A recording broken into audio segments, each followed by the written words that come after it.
The Lurking Fear. Written by H.P. Lovecraft. Chapter 1. The Shadow on the Chimney. There was thunder in the air on the night I went to the deserted mansion atop Tempest Mountain to find the lurking fear. I was not alone, for foolhardiness was not then mixed with that love of the grotesque and the terrible which has made my career a series of quests for strange horrors in literature and in life. With me were two faithful and muscular men for whom I had sent when the time came, men long associated with me and my ghastly explorations because of their peculiar fitness. We had started quietly from the village because of the reporters who still lingered about after the eldritch panic of a month before. The nightmare creeping death. Later, I thought, they might aid me, but I did not want them then. Would to God I had let them share the search, that I might not have had to bear the secret alone so long, to bear it alone for fear the world would call me mad or go mad itself at the demon implications of the thing. Now that I am telling it anyway, lest the brooding make me a maniac, I wish I had never concealed it. For I, and I only, know what manner of fear lurked on that spectral and desolate mountain. In a small motor car we covered the miles of primeval forest and hill until the wooded ascent checked it. The country bore an aspect more than usually sinister, as we viewed it by night and without the accustomed crowds of investigators, so that we were often tempted to use the acetylene headlight despite the attention it might attract. It was not a wholesome landscape after dark, and I believe I would have noticed its morbidity even had I been ignorant of the terror that stalked there. Of wild creatures there were none. They are wise when death leers close. The ancient lightning-scarred trees seemed unnaturally large and twisted, and the other vegetation unnaturally thick and feverish, while curious mounds and hummocks in the weedy, fulgurite pitted earth reminded me of snakes and dead men's skulls swelled to gigantic proportions. Fear had lurked on Tempest Mountain for more than a century. This I learned at once from newspaper accounts of the catastrophe which first brought the region to the world's notice. The place is a remote, lonely elevation in that part of the Catskills where Dutch civilization once feebly and transiently penetrated, leaving behind as it receded only a few ruined mansions, and a degenerate squatter population, inhabiting pitiful hamlets on isolated slopes. Normal beings seldom visited the locality till the state police were formed, and even now, only infrequent troopers patrol it. The fear, however, is an old tradition throughout the neighboring villages, since it is a prime topic in the simple discourse of the poor mongrels who sometimes leave their valleys to trade hand-woven baskets for such primitive necessities as they cannot shoot, raise, or make. The lurking fear dwelt in the shunned and deserted Martens mansion, which crowned the high but gradual eminence whose liability to frequent thunderstorms gave it the name of Tempest Mountain. For over 100 years the antique, grove-circled stone house had been the subject of stories incredibly wild and monstrously hideous, stories of a silent colossal creeping death which stalked abroad in summer. With whimpering insistence the squatters told tales of a demon which seized lone wayfarers after dark, either carrying them off or leaving them in a frightful state of gnawed dismemberment, while sometimes they whispered of blood trails toward the distant mansion. Some said the thunder called the lurking fear out of its habitation, while others said the thunder was its voice. No one outside the backwoods had believed these varying and conflicting stories, with their incoherent, extravagant descriptions of the half-glimpsed fiend, yet not a farmer or villager doubted that the Martens mansion was ghoulishly haunted. Local history forbade such a doubt, although no ghostly evidence was ever found by such investigators as had visited the building after some especially vivid tale of the squatters.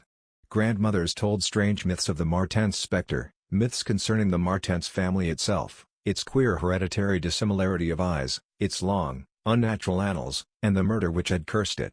The terror which brought me to the scene was a sudden and portentous confirmation of the mountaineers' wildest legends. One summer night, after a thunderstorm of unprecedented violence, the countryside was aroused by a squatter stampede which no mere delusion could create. The pitiful throngs of natives shrieked and whined at the unnameable horror which had descended upon them, and they were not doubted. They had not seen it, but had heard such cries from one of their hamlets that they knew a creeping death had come. In the morning citizens and state troopers followed the shuddering mountaineers to the place where they said the death had come. Death was indeed there. The ground under one of the squatters' villages had caved in after a lightning stroke, destroying several of the malodorous shanties, but upon this property damage was superimposed an organic devastation which paled it to insignificance. Of a possible 75 natives who had inhabited this spot, not one living specimen was visible. The disordered earth was covered with blood and human debris bespeaking too vividly the ravages of demon teeth and talons, yet no visible trail led away from the carnage. That some hideous animal must be the cause, everyone quickly agreed, nor did any tongue now revive the charge that such cryptic deaths formed merely the sordid murders common in decadent communities. That charge was revived only when about 25 of the estimated population were found missing from the dead, and even then it was hard to explain the murder of 50 by half that number. But the fact remained that on a summer night a bolt had come out of the heavens and left a dead village whose corpses were horribly mangled, chewed, and clawed. The excited countryside immediately connected the horror with the haunted Martens mansion, though the localities were over 3 miles apart. The troopers were more skeptical, including the mansion only casually in their investigations, and dropping it altogether when they found it thoroughly deserted. Country and village people, however, canvassed the place with infinite care, overturning everything in the house, sounding ponds and brooks, beating down bushes, and ransacking the nearby forests. All was in vain. The death that had come had left no trace save destruction itself. By the second day of the search the affair was fully treated by the newspapers, whose reporters overran Tempest Mountain. They described it in much detail, and with many interviews to elucidate the horror's history as told by local grandames. I followed the accounts languidly at first, for I am a connoisseur in horrors, but after a week I detected an atmosphere which stirred me oddly, so that on August 5, 1921, I registered among the reporters who crowded the hotel at Lefferts Corners, nearest village to Tempest Mountain and acknowledged headquarters of the searchers. 3 weeks more, and the dispersal of the reporters left me free to begin a terrible exploration based on the minute inquiries and surveying, with which I had meanwhile busied myself. So on this summer night, while distant thunder rumbled, I left a silent motorcar and tramped with 2 armed companions up the last mound-covered reaches of Tempest Mountain, casting the beams of an electric torch on the spectral gray walls that began to appear through giant oaks ahead. In this morbid night solitude and feeble shifting illumination, the vast box-like pile displayed obscure hints of terror which they could not uncover, yet I did not hesitate, since I had come with fierce resolution to test an idea.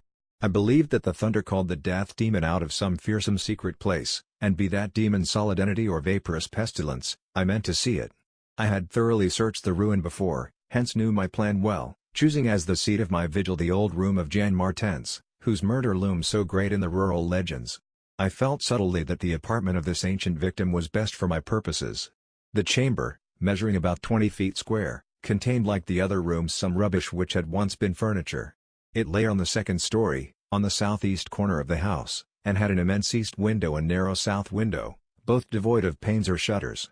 Opposite the large window was an enormous Dutch fireplace with scriptural tiles representing the prodigal son, and opposite the narrow window was a spacious bed built into the wall. As the tree-muffled thunder grew louder, I arranged my plan's details. First I fastened side by side to the ledge of the large window, 3 rope ladders which I had brought with me. I knew they reached a suitable spot on the grass outside, for I had tested them. Then the 3 of us dragged from another room a wide 4-poster bedstead, crowding it laterally against the window. Having strewn it with fir boughs, all now rested on it with drawn automatics, 2 relaxing while the 3rd watched. From whatever direction the demon might come, our potential escape was provided. If it came from within the house, we had the window ladders, if from outside, the door and the stairs. We did not think, judging from precedent, that it would pursue us far even at worst. I watched from midnight to 1 o'clock, when in spite of the sinister house, the unprotected window, and the approaching thunder and lightning, I felt singularly drowsy. I was between my 2 companions, George Bennett being toward the window and William Toby toward the fireplace. Bennett was asleep, having apparently felt the same anomalous drowsiness which affected me, so I designated Toby for the next watch, although even he was nodding. It is curious how intently I had been watching that fireplace. The increasing thunder must have affected my dreams, for in the brief time I slept there came to me apocalyptic visions. Once I partly awaked, probably because the sleeper toward the window had restlessly flung an arm across my chest. I was not sufficiently awake to see whether Toby was attending to his duties as sentinel, but felt a distinct anxiety on that score. Never before had the presence of evil so poignantly oppressed me. Later I must have dropped asleep again, for it was out of a phantasmal chaos that my mind leapt when the night grew hideous with shrieks beyond anything in my former experience or imagination.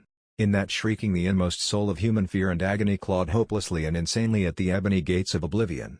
I awoke to red madness and the mockery of diabolism, as farther and farther down inconceivable vistas that phobic and crystalline anguish retreated and reverberated. There was no light, but I knew from the empty space at my right that Toby was gone, God alone knew whither. Across my chest still lay the heavy arm of a sleeper at my left. Then came the devastating stroke of lightning which shook the whole mountain, lit the darkest crypts of the hoary grove, and splintered the patriarch of the twisted trees. In the demon flash of a monstrous fireball the sleeper started up suddenly while the glare from beyond the window threw a shadow vividly upon the chimney above the fireplace from which my eyes had never strayed. That I am still alive and sane, is a marvel I cannot fathom.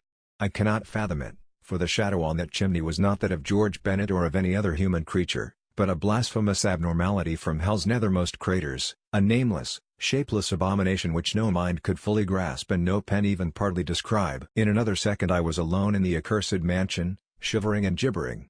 George Bennett and William Toby had left no trace, not even of a struggle. They were never heard of again. Chapter 2. A Passer in the Storm. For days after that hideous experience in the forest-swathed mansion I lay nervously exhausted in my hotel room at Lefferts Corners. I do not remember exactly how I managed to reach the motorcar, start it, and slip unobserved back to the village, for I retain no distinct impression save of wild-armed titan trees, demoniac mutterings of thunder, and Curonian shadows athwart the low mounds that dotted and streaked the region. As I shivered and brooded on the casting of that brain-blasting shadow, I knew that I had at last pried out one of Earth's supreme horrors. One of those nameless blights of outer voids whose faint demon scratchings we sometimes hear on the farthest rim of space, yet from which our own finite vision has given us a merciful immunity. The shadow I had seen, I hardly dared to analyze or identify. Something had lain between me and the window that night, but I shuddered whenever I could not cast off the instinct to classify it. If it had only snarled, or bayed, or laughed titteringly, even that would have relieved the abysmal hideousness. But it was so silent. It had rested a heavy arm or foreleg on my chest. Obviously it was organic, or had once been organic. Jan Martens, whose room I had invaded, was buried in the graveyard near the mansion. I must find Bennett and Toby, if they lived. Why had it picked them, and left me for the last? Drowsiness is so stifling, and dreams are so horrible. In a short time I realized that I must tell my story to someone or break down completely.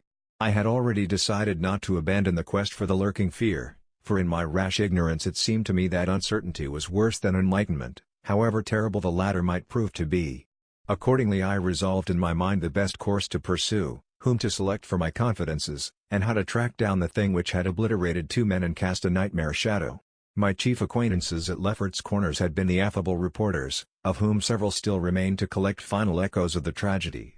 It was from these that I determined to choose a colleague, and the more I reflected the more my preference inclined toward one Arthur Monroe, a dark, lean man of about 35, whose education, taste, intelligence, and temperament all seemed to mark him as one not bound to conventional ideas and experiences. On an afternoon in early September Arthur Monroe listened to my story. I saw from the beginning that he was both interested and sympathetic, and when I had finished he analyzed and discussed the thing with the greatest shrewdness and judgment. His advice, moreover, was eminently practical, for he recommended a postponement of operations at the Martens mansion until we might become fortified with more detailed historical and geographical data. On his initiative we combed the countryside for information regarding the terrible Martens family, and discovered a man who possessed a marvelously illuminating ancestral diary. We also talked at length with such of the mountain mongrels as had not fled from the terror and confusion to remoter slopes, and arranged to proceed our culminating task. The exhaustive and definitive examination of the mansion in the light of its detailed history. With an equally exhaustive and definitive examination of spots associated with the various tragedies of squatter legend. The results of this examination were not at first very enlightening, though our tabulation of them seemed to reveal a fairly significant trend, namely, that the number of reported horrors was by far the greatest in areas either comparatively near the avoided house or connected with it by stretches of the morbidly overnourished forest. There were, it is true, exceptions. Indeed, the horror which had caught the world's ear had happened in a treeless space remote alike from the mansion and from any connecting woods. As to the nature and appearance of the lurking fear, nothing could be gained from the scared and witless shanty dwellers. In the same breath they called it a snake and a giant, a thunder devil and a bat, a vulture and a walking tree. We did, however, deem ourselves justified in assuming that it was a living organism highly susceptible to electrical storms, and although certain of the stories suggested wings, we believed that its aversion for open spaces made land locomotion a more probable theory. The only thing really incompatible with the latter view was the rapidity with which the creature must have traveled in order to perform all the deeds attributed to it. When we came to know the squatters better, we found them curiously likable in many ways. Simple animals they were, gently descending the evolutionary scale because of their unfortunate ancestry, and stultifying isolation. They feared outsiders, but slowly grew accustomed to us, finally helping vastly when we beat down all the thickets and tore out all the partitions of the mansion in our search for the lurking fear. When we asked them to help us find Bennett and Toby, they were truly distressed, for they wanted to help us, yet knew that these victims had gone as wholly out of the world as their own missing people, that great numbers of them had actually been killed and removed, just as the wild animals had long been exterminated. We were of course thoroughly convinced, and we waited apprehensively for further tragedies to occur. By the middle of October we were puzzled by our lack of progress. Owing to the clear nights, no demoniac aggressions had taken place, and the completeness of our vain searches of house and country almost drove us to regard the lurking fear as a non-material agency. We feared that the cold weather would come on and halt our explorations, for all agreed that the demon was generally quiet in winter.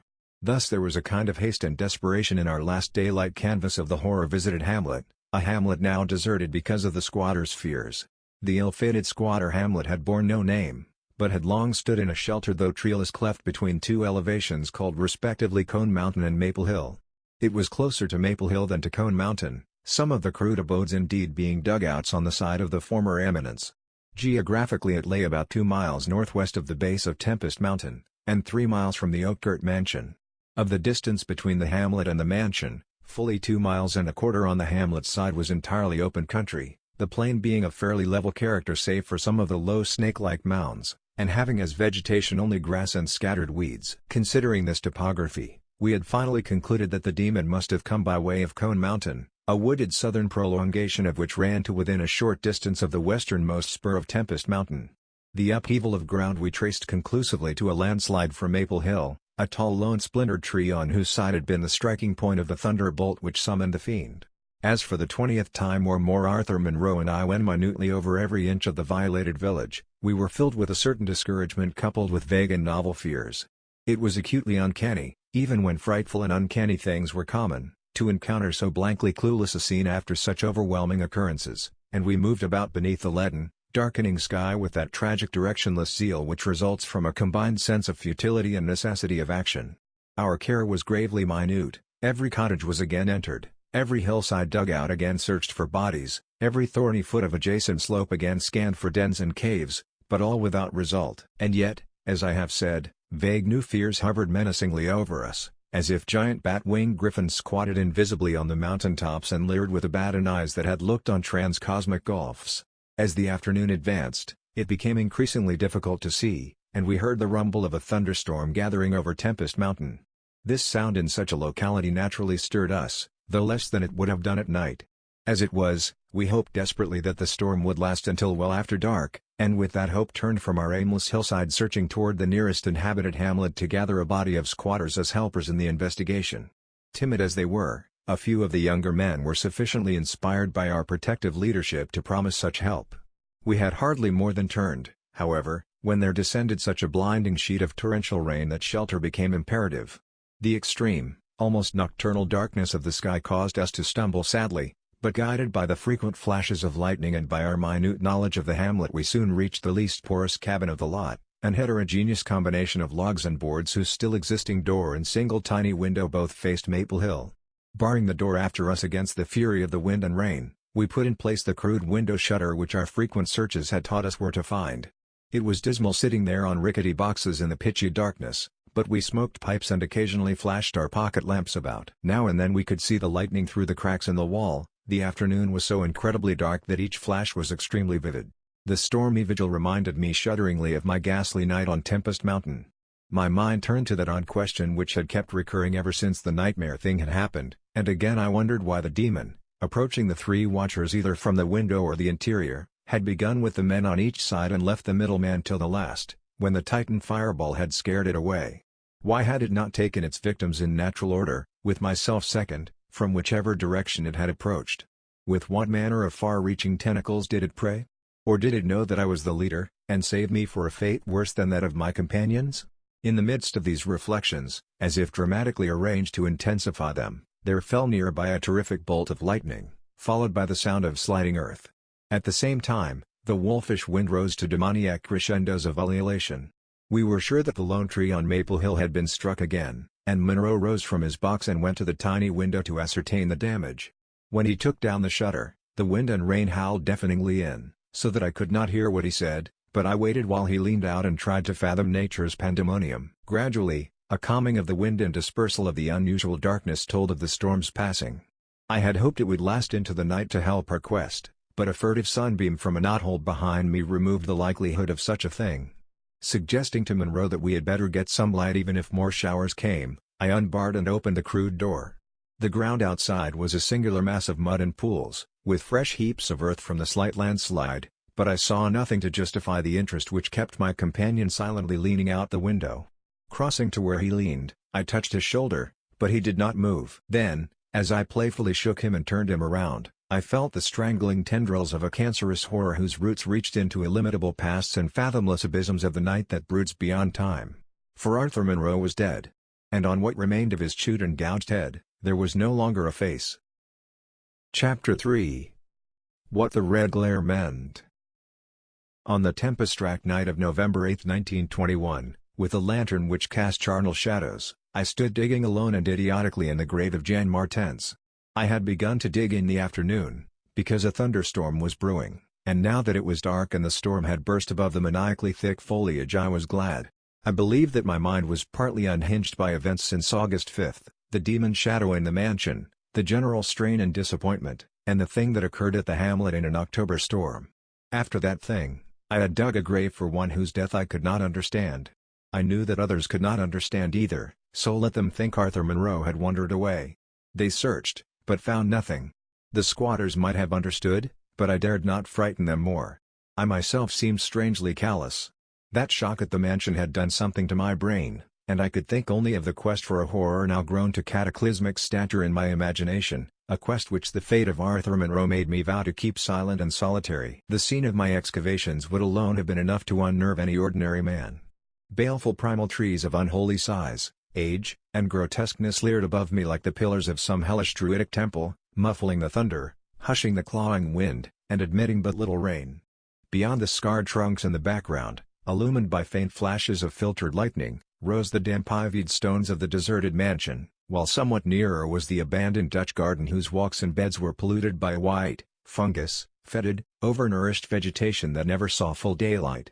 And nearest of all was the graveyard, where deformed trees tossed insane branches as their roots displaced unhallowed slabs and sucked venom from what lay below. Now and then, beneath the brown pall of leaves that rotted and festered in the antediluvian forest darkness, I could trace the sinister outlines of some of those low mounds which characterized the lightning-pierced region. History had led me to this archaic grave. History, indeed, was all I had after everything else ended in mocking Satanism. I now believed that the lurking fear was no material thing, but a wolf-fanged ghost that rode the midnight lightning. And I believed, because of the masses of local tradition I had unearthed in my search with Arthur Monroe, that the ghost was that of Jean Martens, who died in 1762. That is why I was digging idiotically in his grave. The Martens mansion was built in 1670 by Gerrit Martens, a wealthy New Amsterdam merchant who disliked the changing order under British rule, and had constructed this magnificent domicile on a remote woodland summit whose untrodden solitude and unusual scenery pleased him. The only substantial disappointment encountered in this site was that which concerned the prevalence of violent thunderstorms in summer. When selecting the hill and building his mansion, Mynheer Martens had laid these frequent natural outbursts to some peculiarity of the year, but in time he perceived that the locality was especially liable to such phenomena. At length, having found these storms injurious to his health, he fitted up a cellar into which he could retreat from their wildest pandemonium. Of Gerrit Martens's descendants less is known than of himself, since they were all reared in hatred of the English civilization, and trained to shun such of the colonists as accepted it. Their life was exceedingly secluded, and people declared that their isolation had made them heavy of speech and comprehension. In appearance all were marked by a peculiar inherited dissimilarity of eyes, one generally being blue and the other brown. Their social contacts grew fewer and fewer, till at last they took to intermarrying with a numerous menial class about the estate. Many of the crowded family degenerated, moved across the valley, and merged with the mongrel population which was later to produce the pitiful squatters. The rest had stuck sullenly to their ancestral mansion, becoming more and more clannish and taciturn, yet developing a nervous responsiveness to the frequent thunderstorms. Most of this information reached the outside world through young Jean Martens, who from some kind of restlessness joined the colonial army when news of the Albany Convention reached Tempest Mountain. He was the first of Gerrit's descendants to see much of the world, and when he returned in 1760 after 6 years of campaigning, he was hated as an outsider by his father, uncles, and brothers, in spite of his dissimilar Marten size. No longer could he share the peculiarities and prejudices of the Martenses, while the very mountain thunderstorms failed to intoxicate him as they had before. Instead, his surroundings depressed him, and he frequently wrote to a friend in Albany of plans to leave the paternal roof. In the spring of 1763, Jonathan Gifford, the Albany friend of Jan Martens, became worried by his correspondent's silence, especially in view of the conditions and quarrels at the Martens mansion. Determined to visit Jan in person, he went into the mountains on horseback. His diary states that he reached Tempest Mountain on September 20, finding the mansion in great decrepitude. The sullen, odd-eyed Martenses, whose unclean animal aspect shocked him, told him in broken gutturals that Jan was dead. He had, they insisted, been struck by lightning the autumn before, and now lay buried behind the neglected sunken gardens. They showed the visitor the grave, barren and devoid of markers. Something in the Martenses' manner gave Gifford a feeling of repulsion and suspicion, and a week later he returned with spade and mattock to explore the sepulchral spot. He found what he expected: a skull crushed cruelly as if by savage blows. So returning to Albany, he openly charged the Martenses with the murder of their kinsman. Legal evidence was lacking, but the story spread rapidly round the countryside, and from that time the Martenses were ostracized by the world. No one would deal with them, and their distant manor was shunned as an accursed place. Somehow they managed to live on independently by the products of their estate, for occasional lights glimpsed from far-away hills attested their continued presence. These lights were seen as late as 1810, but toward the last they became very infrequent. Meanwhile there grew up about the mansion and the mountain a body of diabolic legendary. The place was avoided with doubled assiduousness, and invested with every whispered myth tradition could supply. It remained unvisited till 1816, when the continued absence of lights was noticed by the squatters. At that time a party made investigations, finding the house deserted and partly in ruins. There were no skeletons about, so that departure rather than death was inferred. The clan seemed to have left several years before, and improvised penthouses showed how numerous it had grown prior to its migration. Its cultural level had fallen very low, as proved by decaying furniture and scattered silverware which must have been long abandoned when its owners left. But though the dreaded Martenses were gone, the fear of the haunted house continued, and grew very acute when new and strange stories arose among the mountain decadents. There it stood, deserted, feared, and linked with the vengeful ghost of Jan Martens. There it still stood on the night I dug in Jan Martens's grave. I have described my protracted digging as idiotic, and such it indeed was, in object and method. The coffin of Jan Martens had soon been unearthed. It now held only dust and niter. But in my fury to exhume his ghost I delved irrationally and clumsily down beneath where he had lain. God knows what I expected to find. I only felt that I was digging in the grave of a man whose ghost stalked by night. It is impossible to say what monstrous depth I had attained when my spade, and soon my feet, broke through the ground beneath. The event, under the circumstances, was tremendous, for in the existence of a subterranean space here, my mad theories had terrible confirmation.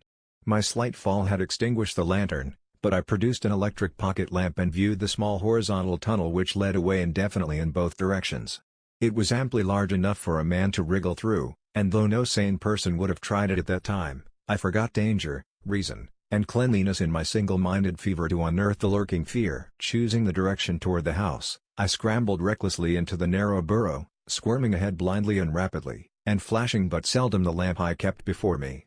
What language can describe the spectacle of a man lost in infinitely abysmal earth, pawing, twisting, wheezing, scrambling madly through sunken convolutions of immemorial blackness without an idea of time, safety, direction, or definite object?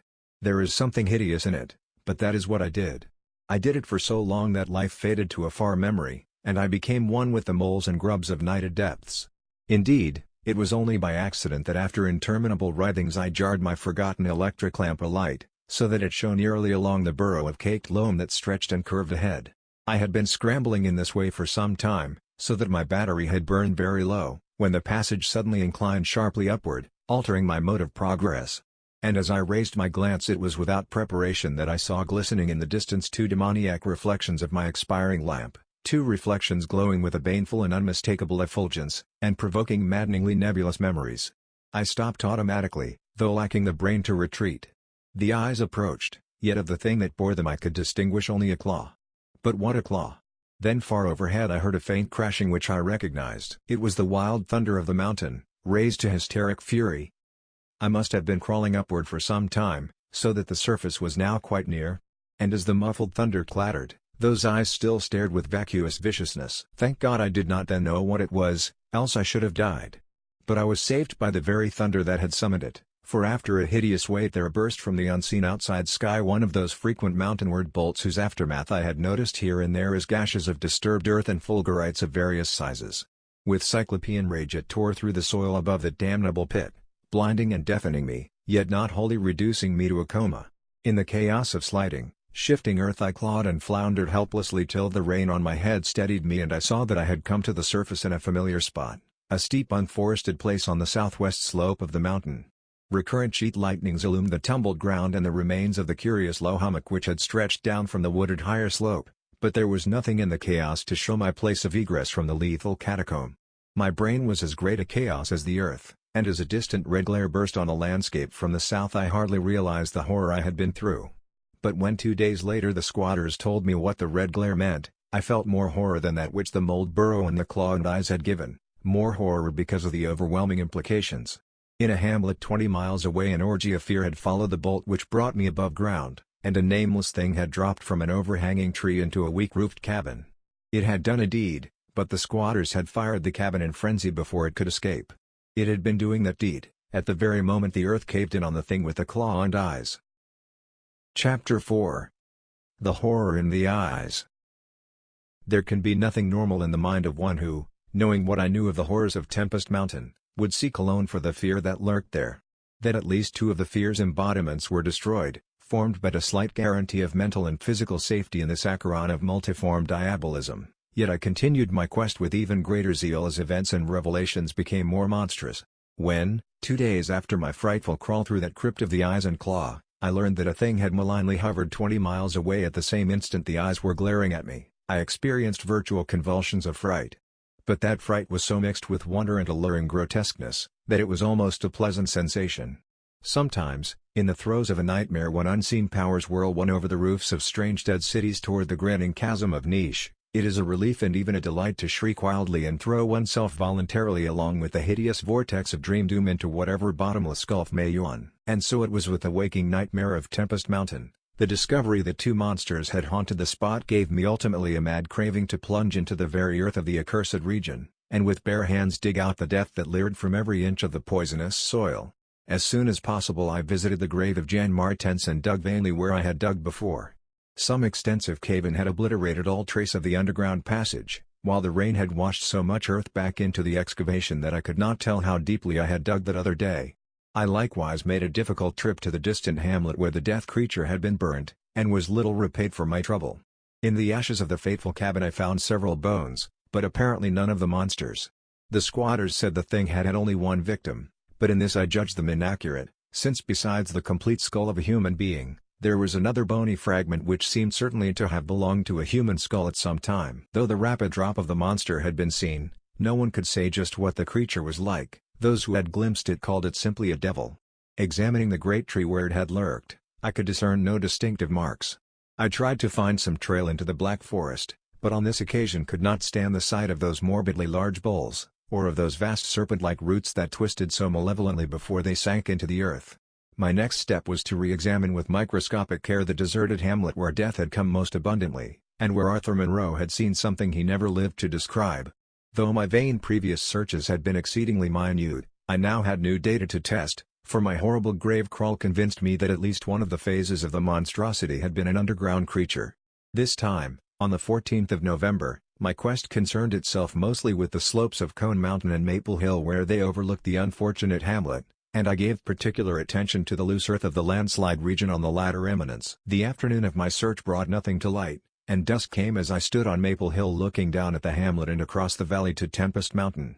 There had been a gorgeous sunset, and now the moon came up, nearly full and shedding a silver flood over the plain, the distant mountainside, and the curious low mounds that rose here and there. It was a peaceful Arcadian scene. But knowing what it hid, I hated it. I hated the mocking moon, the hypocritical plain, the festering mountain, and those sinister mounds. Everything seemed to me tainted with a loathsome contagion, and inspired by a noxious alliance with distorted hidden powers. Presently, as I gazed abstractedly at the moonlit panorama, my eye became attracted by something singular in the nature and arrangement of a certain topographical element. Without having any exact knowledge of geology, I had from the first been interested in the odd mounds and hummocks of the region. I had noticed that they were pretty widely distributed around Tempest Mountain, though less numerous on the plain than near the hilltop itself, where prehistoric glaciation had doubtless found feebler opposition to its striking and fantastic caprices. Now, in the light of that low moon which cast long weird shadows, it struck me forcibly that the various points and lines of the mound system had a peculiar relation to the summit of Tempest Mountain. That summit was undeniably a center from which the lines or rows of points radiated indefinitely and irregularly, as if the unwholesome Martense mansion had thrown visible tentacles of terror. The idea of such tentacles gave me an unexplained thrill, and I stopped to analyze my reason for believing these mounds glacial phenomena. The more I analyzed the less I believed, and against my newly opened mind there began to beat grotesque and horrible analogies based on superficial aspects and upon my experience beneath the earth. Before I knew it I was uttering frenzied and disjointed words to myself. My God! Molehills! The damned place must be honeycombed. How many? That night at the mansion. They took Bennett and Toby first. On each side of us. Then I was digging frantically into the mound which had stretched nearest me, digging desperately, shiveringly, but almost jubilantly, digging and at last shrieking aloud with some unplaced emotion as I came upon a tunnel or burrow just like the one through which I had crawled on that other demoniac night. After that I recall running, spade in hand, a hideous run across moonlit, mound-marked meadows and through diseased, precipitous abysses of haunted hillside forest, leaping, screaming, panting, bounding toward the terrible Martense mansion. I recall digging unreasoningly in all parts of the briar-choked cellar, digging to find the core and center of that malignant universe of mounds. And then I recall how I laughed when I stumbled on the passageway, the hole at the base of the old chimney, where the thick weeds grew and cast queer shadows in the light of the lone candle I had happened to have with me. What still remained down in that hell hive, lurking and waiting for the thunder to arouse it, I did not know. 2 had been killed, perhaps that had finished it, but still there remained that burning determination to reach the innermost secret of the fear, which I had once more come to deem definite, material, and organic. My indecisive speculation whether to explore the passage alone and immediately with my pocket light or to try to assemble a band of squatters for the quest, was interrupted after a time by a sudden rush of wind from outside which blew out the candle and left me in stark blackness. The moon no longer shone through the chinks and apertures above me, and with a sense of fateful alarm I heard the sinister and significant rumble of approaching thunder. A confusion of associated ideas possessed my brain, leading me to grope back toward the farthest corner of the cellar. My eyes, however, never turned away from the horrible opening at the base of the chimney, and I began to get glimpses of the crumbling bricks and unhealthy weeds as faint glows of lightning penetrated the woods outside and illumined the chinks in the upper wall. Every second I was consumed with a mixture of fear and curiosity. What would the storm call forth? Or was there anything left for it to call? Guided by a lightning flash I settled myself down behind a dense clump of vegetation, through which I could see the opening without being seen. If heaven is merciful, it will someday efface from my consciousness the sight that I saw, and let me live my last years in peace. I cannot sleep at night now, and have to take opiates when it thunders. The thing came abruptly and unannounced, a demon, rat-like scurrying from pits remote and unimaginable, a hellish panting and stifled grunting, and then from that opening beneath the chimney a burst of multitudinous and leprous life. A loathsome night-spawn flood of organic corruption more devastatingly hideous than the blackest conjurations of mortal madness and morbidity. Seething, stewing, surging, bubbling like serpent slime it rolled up and out of that yawning hole, spreading like a septic contagion and streaming from the cellar at every point of egress. Streaming out to scatter through the accursed midnight forests and strew fear, madness, and death. God knows how many there were. There must have been thousands. To see the stream of them in that faint, intermittent lightning was shocking. When they had thinned out enough to be glimpsed as separate organisms, I saw that they were dwarfed, deformed hairy devils or apes. Monstrous and diabolic caricatures of the monkey tribe. They were so hideously silent, there was hardly a squeal when one of the last stragglers turned with the skill of long practice to make a meal in accustomed fashion on a weaker companion. Others snapped up what it left and ate with slavering relish. Then, in spite of my days of fright and disgust, my morbid curiosity triumphed, and as the last of the monstrosities oozed up alone from that nether world of unknown nightmare, I drew my automatic pistol and shot it under cover of the thunder. Shrieking, slithering, torrential shadows of red viscous madness chasing one another through endless, ensanguined quarters of purple fulgurous sky. Formless phantasms and kaleidoscopic mutations of a ghoulish, remembered scene, Forests of monstrous overnourished oaks with serpent roots twisting and sucking unnameable juices from an earth verminous with millions of cannibal devils, mound-like tentacles groping from underground nuclei of polypus perversion. Insane lightning over malignant ivied walls and demon arcades choked with fungus vegetation. Heaven be thanked for the instinct which led me unconscious to places where men dwell, to the peaceful village that slept under the calm stars of clearing skies. I had recovered enough in a week to send to Albany for a gang of men to blow up the Martens mansion and the entire top of Tempest Mountain with dynamite, stop up all the discoverable mound burrows, and destroy certain overnourished trees whose very existence seemed an insult to sanity. I could sleep a little after they had done this, but true rest will never come as long as I remember that nameless secret of the lurking fear. The thing will haunt me, for who can say the extermination is complete, and that analogous phenomena do not exist all over the world? Who can, with my knowledge, think of the Earth's unknown caverns without a nightmare dread of future possibilities? I cannot see a well or a subway entrance without shuddering. Why cannot the doctors give me something to make me sleep, or truly calm my brain when it thunders? What I saw in the glow of my flashlight after I shot the unspeakable straggling object was so simple that almost a minute elapsed before I understood and went delirious. The object was nauseous, a filthy whitish gorilla thing with sharp yellow fangs and matted fur. It was the ultimate product of mammalian degeneration, the frightful outcome of isolated spawning, multiplication, and cannibal nutrition above and below the ground, the embodiment of all the snarling chaos and grinning fear that lurked behind life. It had looked at me as it died, and its eyes had the same odd quality that marked those other eyes which had stared at me underground in excited cloudy recollections. One eye was blue, the other brown. They were the dissimilar Martens eyes of the old legends, and I knew in one inundating cataclysm of voiceless horror what had become of that vanished family, the terrible and thunder-crazed house of Martens.